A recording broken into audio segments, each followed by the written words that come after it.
정통 신학으로 신앙을 바르게 안내하는 신학개론 대강좌 시즌 4 이체받은 공의의 문헌에 대한 강의인데요. 오늘은 계시 현장 두 번째 시간으로서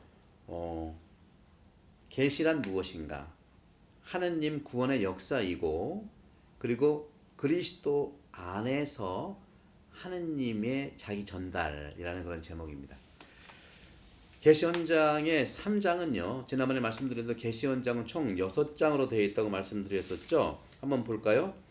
6장 첫 번째는 계시 자체, 두 번째는 하느님의 계시 전달, 그것이 성경과 성전이라고 그랬고, 세 번째는 바로 계시에 대한 성경의 영감과 해석을 얘기했고요. 그다음 네 번째가 구약 성경, 다섯 번째가 신약 성경, 여섯 번째가 교회와 성경, 교회 생활과 성경, 이런 관점에서 오늘은 세 번째 장은 전 역사가 처음부터 계시사라고 얘기할 수 있겠죠. 세 번째는 계시에 대한, 다시 말하면 성경의 영감, 인스피레이션과 해석에 대한 부분들인데, 이렇게 계시 현장 3장은요. 모든 역사가 처음부터 시초부터 구세사였다는 것이죠. 구세사라고 하는 건, 계시사였다는 것은 계시의 역사라는 것이죠. 바로 이 계시사로서 구원사라는 겁니다. 구원사. 다시 말하면 하느님께서 구원을 배려하시는 역사라는 확신을 중심으로 말하고 있고, 그러면서 구약 성경을 창조사, 그리고 인간 타락 이후에, 그러니까 아담과 하와의 타락 이후의 역사, 그것이 이제 11장까지 나오는 것이죠. 그래서 1장부터 11장까지를 태고사라고 하고 또 원역사라고 합니다. 이것은 신화적인 기능을 가지고 있는 것이죠. 이것이 사실이냐 아니냐를 떠나서 신화적인 의미라는 것은 신화 안의 의미를, 다시 말하면 모든 민족이 공통적으로 가지고 있는 가치를 얘기하는 거예요. 그 지역 사람들의 구체적인 삶이 그 지역의 역사라고 한다면, 태고사, 창세기 1장부터 11장은 하느님을 믿는 모든 믿는 이들의 공통된 신화적 기능을 통해서 얘기하고 있는 하느님의 역사예요.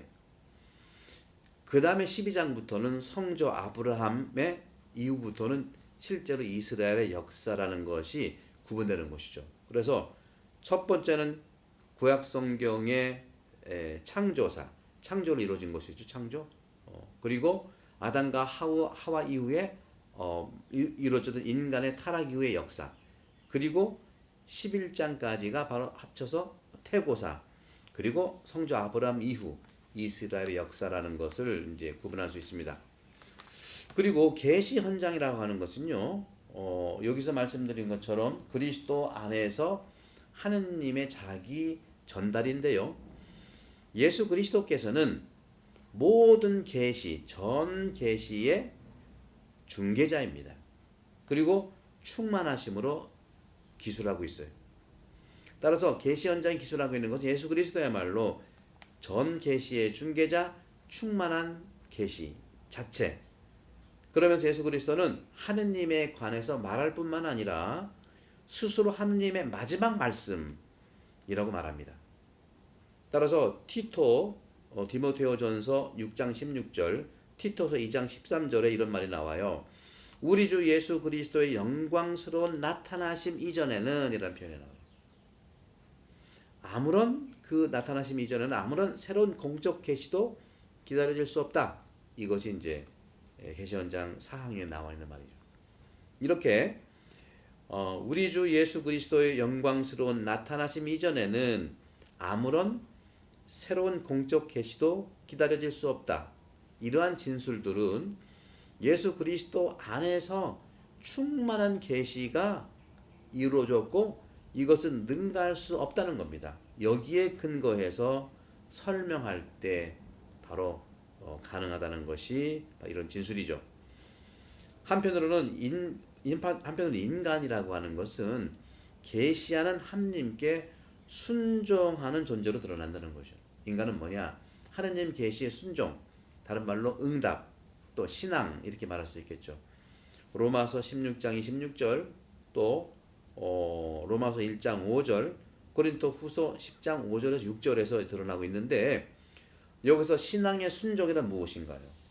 신앙의 순종이라는 것은 맹종이라든가 하향식 지시가 아니에요. 우리가 그런 부분을 조심해야 됩니다. 우리 많은 경우에 순명하면은 묻지도 말고 따지지 말고 무조건 따라야 된다는 것이 아니라 동의와 함께 이루어지는 건데요. 그런 점에서 신앙의 순종이란 인간이 바로 자신한테 계시하시는 하느님께 우리가 받았던 지성과 의지의 온전한 순종이라는 거죠. 지성으로 못 알아듣는 것은 물어보고 그런 점에서 의지로서 자유롭게 동의하는 걸 얘기하는 거예요. 마리아가 그 순종의 대표적인 모델이죠. 따라서 온전한 순종을 드리는 것이 인간인데 바로 하느님께서 주신 계시에 의지적으로 동의하는 것, 합의하는 것. 동의라고 하는 것 자체가 합의지 않습니까?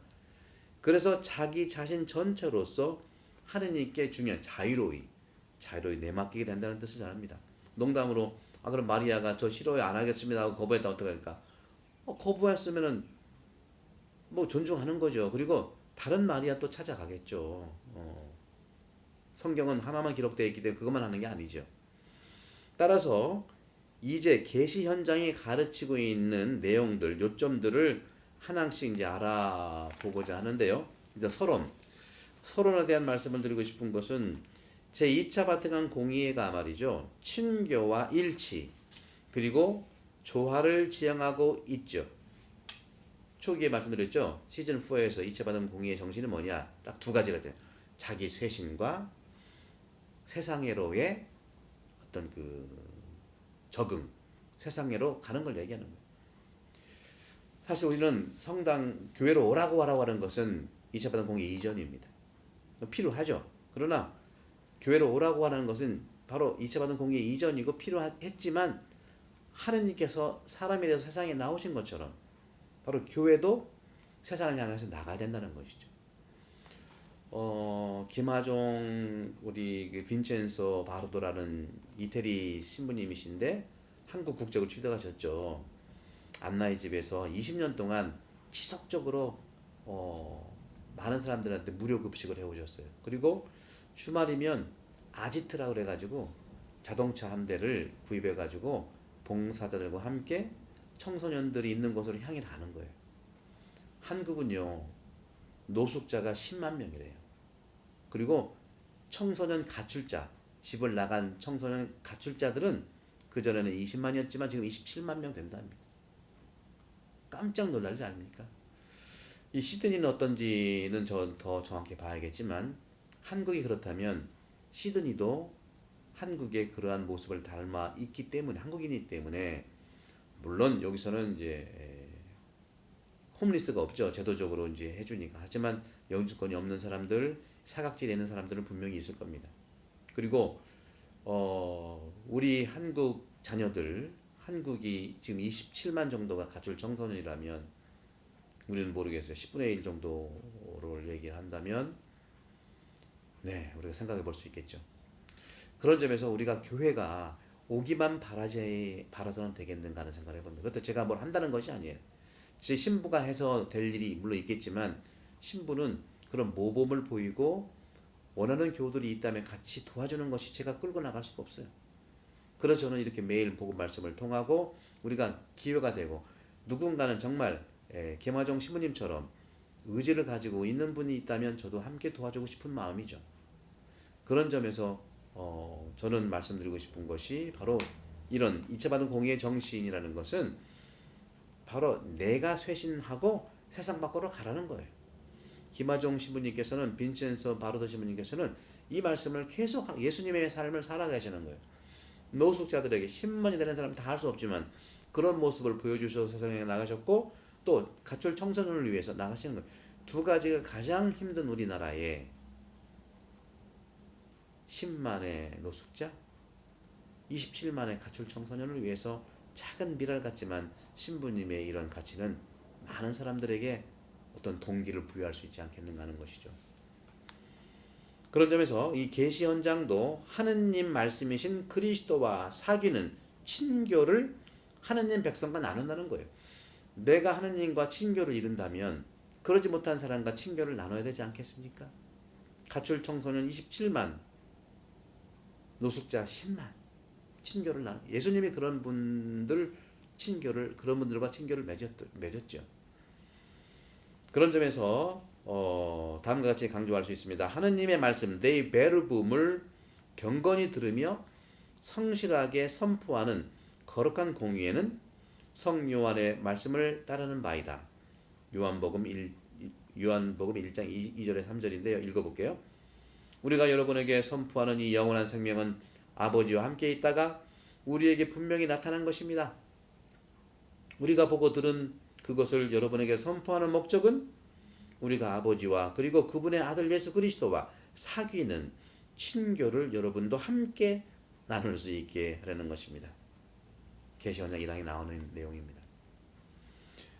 그러면 이제 어느 정도 시간이 됐기 때문에 한 5분 정도 더 말씀을 좀 드리면 1장 계시현장에 나와 있는 여러분들 그 계시현장이 총 6장으로 되어 있다고 그랬죠. 처음엔 계시 그 자체, 두 번째는 하느님의 계시라고 하는 그 부분에서 하느님의 계시라는 그 부분에서 성경과 성전이고요. 세 번째는 성경의 영감과 그 해석. 그 다음에 이제 구약 성경, 그 다음에 신약 성경, 그 다음에 교회 생활과 성경인데 첫 번째 계시 그 자체 1장을 보도록 하겠습니다. 제가 한번 써볼게요. 1장 계시 그 자체. 계시 현장 1장은 계시 그 자체. 이 부분. 계시의 본질과 목적을 말씀드릴게요. 계시의 본질과 목적. 하느님께서 당신 신성과 지혜로 당신 자신을 계시하시고 당신 뜻의 신비를, 에베소 1장 9절입니다. 당신 뜻의 신비를 기꺼이 알려주시려 하셨습니다. 이로써 사람들이 사람이 되신 말씀, 곧 그리스도를 통해서 성령 안에서 성부께 다가가고 하느님의 본성에 참여하도록 하셨다. 그래서 눈에 보이지 않는 하느님께서는 이 계시로서 당신의 넘치는 사랑으로 마치 친구를 대하듯이 인간에게 말씀하시고 인간과 사귀시며 당신과 친교를 이루도록 인간을 부르시고 받아들이신다. 이 계시를 통하여 하느님과 인간 구원에 관한 심오한 진리가 중개자시며 동시에 모든 계시의 충만이신 예수 그리스도 안에서 우리에게 밝혀진다. 이것이 이제 이 항에 나와 있는 겁니다.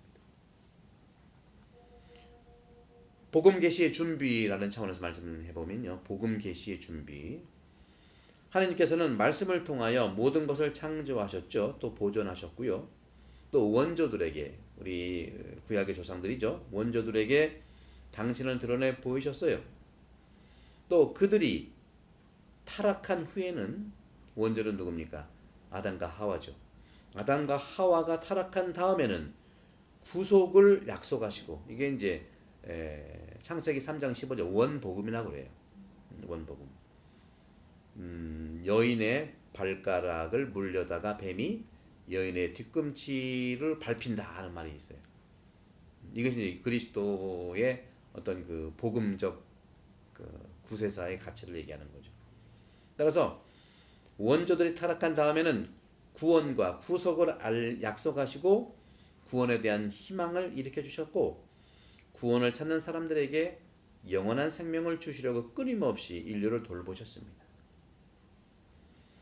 제때에 아브라함을 부르시어 큰 민족을 이루게 하셨습니다. 그리고 성도들을 통해서 그 뒤에 모세와 예언자를 통해서 이 민족을 가르치시고 당신만이 살아계신 참 하느님이시요 섭리의 아버지이시며 정의의 심판관이심을 알도록 하셨고, 약속된 구세주를 기다리게 하셨습니다. 이렇게 하느님께서는 세기에 걸쳐서 복음에 이르는 길을 미리 닦아 놓으셨다 하는 말씀이죠. 이것이 사망입니다. 오늘은 이 정도 마치고 다음에 계시 그 자체에서 그리스도께서 완성하시다 하는 걸 계속 이어서 나가도록 하겠습니다. 여러분 감사드리고 이 신학교론 대강좌 특히 2차 받은 공의의 문헌 강의에 대해서 지금 시즌 4는 많은 분들이 좀 들었으면 좋겠어요. 네. 제가 이제 여러분 스스로운 선택을 원하지만 신학교 대강좌 100강 중에 이 2차 받은 공의 시즌 4는 너무나 중요하고 시즌 1, 2, 3를 안 들었다 하더라도 시즌 4만 들어도 실천적으로 우리가 2차 받은 공의가 복음적이고 사목적이기 때문에 이런 모든 것들을 도움을 받을 수 있다고 생각합니다. 여러분 감사드리고 성부와 성령과 함께 여러분 모두로 강복합니다. 감사합니다.